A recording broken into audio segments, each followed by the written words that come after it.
Senhor presidente, vereadoras e vereadores aqui presentes, comunidade que nos acompanha pela TV Câmara, internautas que estão nos acompanhando nesse momento, um bom dia a todos. Queria começar a minha fala aqui, pediria aí que fosse colocado aí os slides, por favor.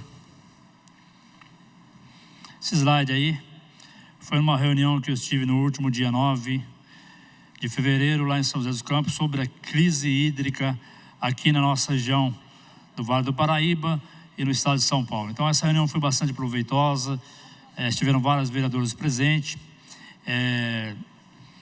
esteve presidente prefeito de várias cidades, o prefeito Hamilton esteve lá, e a gente viu muito o que precisa ser feito para a economia de água aqui na nossa região e no estado de São Paulo. Então, esse é um ponto bastante importante.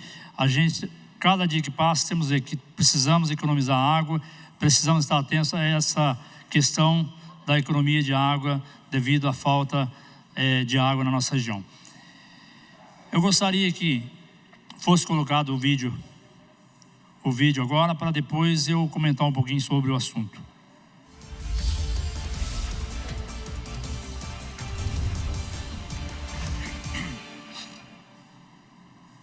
A bacia hidrográfica do Rio Paraíba do Sul está localizada entre os maiores polos industriais e populacionais do país.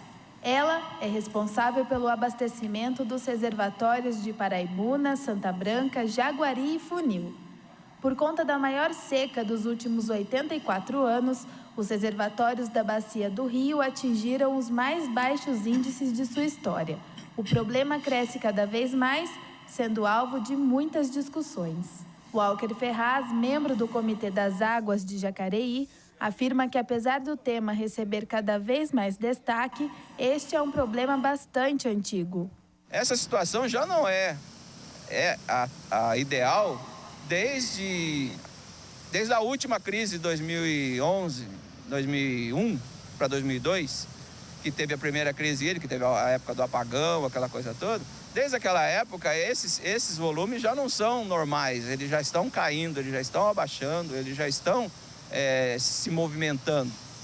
E desde lá, as pessoas já deveriam estar atentas a isso. Desde lá, os trabalhos, os comitês já vêm discutindo essa reposição desses volumes. Só que nada aconteceu. Em janeiro, os reservatórios de Paraibuna e Santa Branca atingiram o volume morto de sua capacidade. Walker explica que o volume morto do reservatório é uma reserva técnica abaixo da captação de água que não deveria ser utilizada. Quando o reservatório atinge o volume morto, ele deixa de gerar energia. No caso de Santa Branca, a usina hidrelétrica parou de gerar energia desde 25 de janeiro. É a segunda usina integrante do Sistema Interligado Nacional que parou de funcionar por conta da falta de água. Jacareí, como as outras cidades, depende muito da represa de Santa Branca e de Paraibuna, porque o leito do rio Paraíba ele é controlado por essas duas represas. Zerando, né, o volume útil dela, muda-se o sistema, muda-se a operação.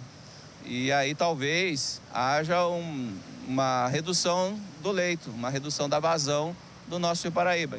De acordo com o Operador Nacional do Sistema Elétrico, o ONS, órgão responsável pelo controle de geração e transmissão da energia elétrica, apesar do reservatório de Santa Branca abastecer o município de Jacareí, a paralisação do sistema de energia da usina não deve afetar a cidade. Ana Lúcia tem uma chácara em Santa Branca há 18 anos. A moradora relembra dos tempos em que o limite da represa ultrapassava os barcos.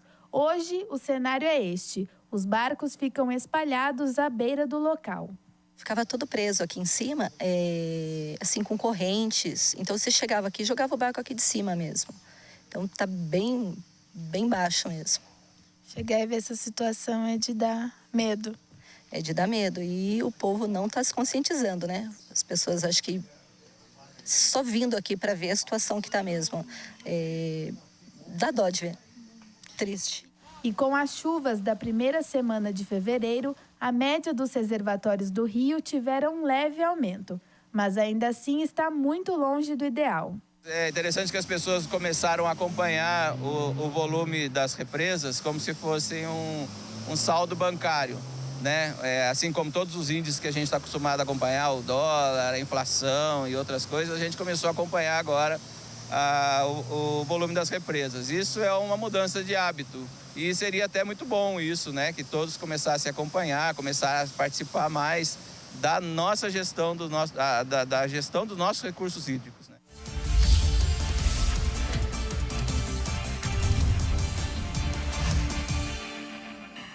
Como vocês viram aí, esse vídeo é só para mostrar um pouquinho de como está nossas represas na região, e gostaria de colocar aqui alguns pontos importantes e uma reportagem que eu vi, que provavelmente eu devo estar passando na semana que vem sobre esse assunto, que é um assunto pertinente nessa época. Os Estados Unidos, na década de 90, Nova York, ele ia fazer um investimento de 5 bilhões para novos reservatórios de águas e outras reservas e represas. Mas ele fez um sistema diferente.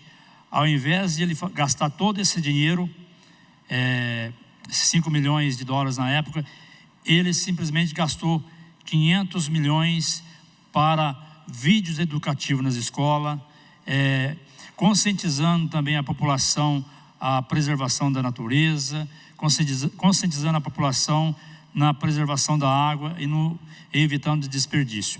E com isso, o governo economizou aí, aliás, ele gastou simplesmente 1/10 do que ele iria gastar se ele fizesse todas essas novas represas. Então, como eu vi no vídeo, uma coisa muito importante, e foi o ponto fundamental para que hoje a cidade de Nova York não sofra com a escassez da água. Hoje eles têm reservatórios e têm água abundante, porque eles fizeram investimento na preservação dos mananciais, com plantios, e com muita luta junto com o povo, com a população, direcionando aí a educação da população na economia de água, porque nós sabemos que há escassez. Então, por que eu estou dizendo isso? Porque se o governo de São Paulo tivesse investido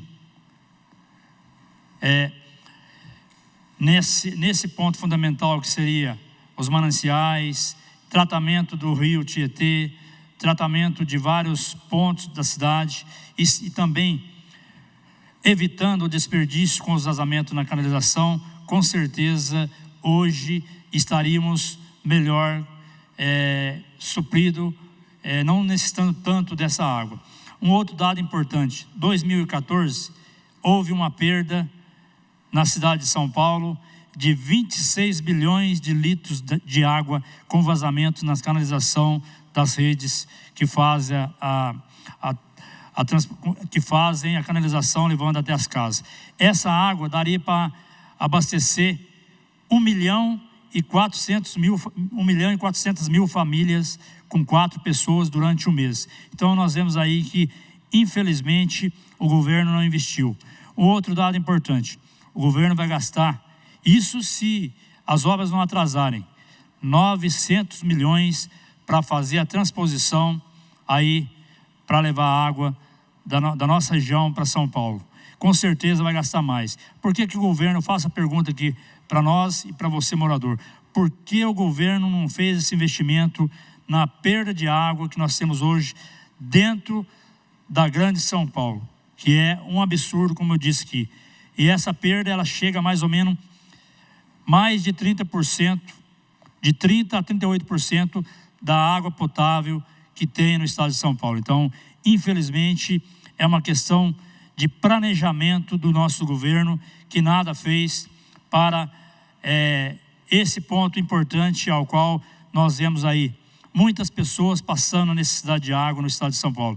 Sabemos que nós, na nossa região, ainda temos água abundante, mas assim que essa transposição for feita, com certeza vai chegar um ponto que nós vamos também estar tendo aí necessidade de água aqui na nossa região. Então, faço um alerta aí e um ponto de interrogação para nós da nossa região, do Vale do Paraíba e de toda a nossa cidade aqui. Se o governo tivesse investido mais, com certeza hoje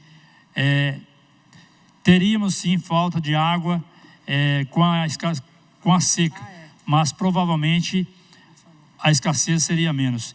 E hoje eu falo com bastante clareza. O governo do estado de São Paulo, ele não fez nenhum investimento. Isso são dados da Sabesp, dados que eu peguei da Sabesp de São Paulo dessa semana. Roberval Tavares de Souza. Então, fica aqui um alerta para a nossa população sobre essa questão da transposição aqui das represas da nossa região. Então, semana que vem estarei de volta e falarei um pouco mais sobre esse assunto que é muito pertinente e importante nesse momento crítico que nós estamos passando.